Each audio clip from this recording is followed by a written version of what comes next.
Stress is related to disease onset, relapse risk, and disability progression when it comes to multiple sclerosis. As my son would say, yeah, no good. What exactly can stress do when it comes to MS, and what can we do about it? In today's video, I'm going to try to answer those questions. I'll also share what I found in the research, how stress affects my symptoms, and some tips to help us all deal with the stress. I'll also create a free download with the tips for you. So let's start with, what is stress? According to the Cleveland Clinic, stress is the natural reaction our body has when changes or challenges occur. In fact, stress is a natural human reaction that happens to everyone. Our bodies are designed to experience stress and react to it. Our body produces physical and mental responses when it's stressed, and it can be a good thing. It helps us to be alert, motivated, and can help us to avoid danger. If we have an important deadline to meet, stress can help us to be awake and work harder. Or if we're about to be run over by a speeding car or chased by a big, scary, barking dog, it can help us to move fast and avoid the danger. The problems start to happen when we're under long-term stress. There are 3 types of stress. There's acute stress, those short-term stressors like an accident or a fall or a fight with someone we love. Episodic acute stress, when we have recurring acute stress. This can include things like job-related stress or interacting with a toxic person on a regular basis. We may not have enough time in between these episodes to fully return to calm and relaxed. And chronic stress. This is the long-term stress that goes on for weeks or months. It can be from relationships, jobs, or chronic illness. When we're stressed, our autonomic nervous system takes over and helps us to deal with the challenge. Our heart rate may go up, our breathing may change, and our vision may change. It releases stress hormones like adrenaline and cortisol. While these are all awesome in the short term, they can lead to physical symptoms like aches and pains, trouble sleeping, exhaustion, headaches, muscle tension, stomach problems, dizziness, and changes to our immune system. All of these can be associated with our MS symptoms and make our symptoms feel worse. And that's not all. It can also lead to psychological symptoms like anxiety and depression, which we may have with MS as well. Dang, this is really not good. And living with MS can cause its own stresses. Let's see what the research says. In this review, where they looked at data from 1946 up to 2022, they concluded minor to modest impact of psychological stressors on disease onset, inflammatory activity, and progression of MS. Stress can affect disease onset, activity, and progression. And in this paper from 2023, they dive into stress across our lifetimes and what effect it could have. Although there's really not a lot of studies or data on this, they did find that both childhood and adulthood stressors contribute to disability, while only adult stressors contribute to relapse burden. Unfortunately, there are limitations to this kind of research due to the subjective nature of the data being collected. Most of it is self-reported, and people can have varying responses and memories when it comes to stressful events. I mean, what might be stressful to me may not be stressful to you. Clearly, there's an association though. When I get stressed, I don't sleep well, my stomach feels off, and I'm prone to stress eat, which means I go for the foods that may not be the healthiest choices, and my muscles can get in on it too, becoming tight and sore. January was quite stressful, and my lower back got really tight and really sore, and this interfered with my sleep and my exercise. And this had the cascading effect to increase my fatigue, increase my muscle weakness, and it also affected my mood. I have generalized anxiety disorder and believe it's part of my MS. When I'm not sleeping and not exercising, my anxiety gets worse. Does this cascading effect happen to you too?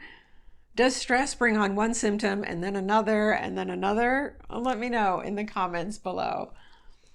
So we've talked about a few MS symptoms that stress can affect, like sleep, fatigue, and anxiety, but there are other symptoms too.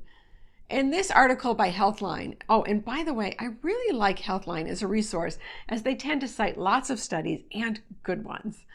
They found that stress and anxiety can be associated with many MS symptoms, like tingling, numbness or chest pain, and things like tremors, weakness, paralysis, or numbness.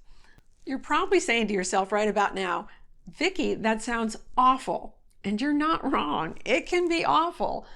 But fortunately, there are things that we can do about it. There are things that we can do to help us deal with the stress and reduce the symptoms.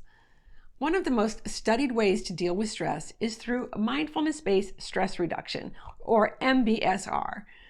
In this study on MBSR with people with MS, they found that the results suggested after participating in MBSR, patients experienced less depressive symptoms, improved quality of life, both in the physical as well as the mental domain, and patients were less fatigued. Patients also improved their mindfulness skills. Sounds pretty good, but that's not all. The study went on to say, moreover, patients improved in self-compassion such that they were kinder towards themselves and less likely to identify with negative thoughts, emotions, or sensations. And the largest effects were found in the improved quality of life measures. I feel like I ask this a lot in my videos. Do any of you want this? Do you want better quality of life? Yeah, me too. There's so much that we can do with diet and lifestyle changes to help us deal with living with MS, help us to reduce our symptoms, and possibly prevent progression. So this is tip 1. Use mindfulness-based stress reduction techniques to help with stress. I'll put some links on the free download to information about mindfulness-based stress reduction so you can check it out. Next is don't suffer in silence. Get some help. When we're stressed and we don't get help with it, it can fester and get worse. Seek out the help of a therapist or a mental health care professional. Taking care of our mental health is just as important as taking care of our physical health. Next is exercise. Yes, we need to keep active. Physical activity can relieve stress and it can help with other symptoms as well. I recently did a video on exercise and how it can help, and I will link it above and below too. Next is to take time for yourself and do things that you really love. Do you have hobbies? Do you like to garden or read or do needlework? Make sure you carve out time for it. When we're doing things that we enjoy, it can help us to come out of that fight or flight response and allow us to get back to that calm and relaxed state. Next is to get a good night's sleep. When we're chronically sleep deprived, it can add to our stress and our symptoms. Getting a good night's sleep helps us to clear out those stress hormones and increase the feel-good hormones. I also did a video on sleep recently that I'll put above and below too. Next is social connections. Not on social media, but IRL, in real life. Get together with friends, family, or support groups. When we feel connected and supported, we can improve our physical and emotional well-being. Sharing our experiences can help us to feel less alone and improve our coping abilities. Next is to volunteer. When we're helping others, it can help us too. It can distract us from our own stress and break the cycle of stressful thoughts or brooding. Check out your local soup kitchen or church or animal shelter to see where you can make a difference. Lastly is getting outside. I know when it's cold and dark like it is now, it's hard to get outside. Because I work from home and my backyard's fenced in for Bungie the Blue Heeler, there can be days and days where I don't leave the house. I went out for a walk with my neighbor today, and even though it was cold, it was great to be outside. The sun on my face and the fresh air, it definitely lifted my spirits. And it also helps to be outside with a friend or a pet. Stress. As my son says, yeah, no good. It can affect our disease onset, relapse risk, and disability progression. But luckily, there are things that we can do to reduce stress. Do you have tips to reduce stress? Put them in the comments below.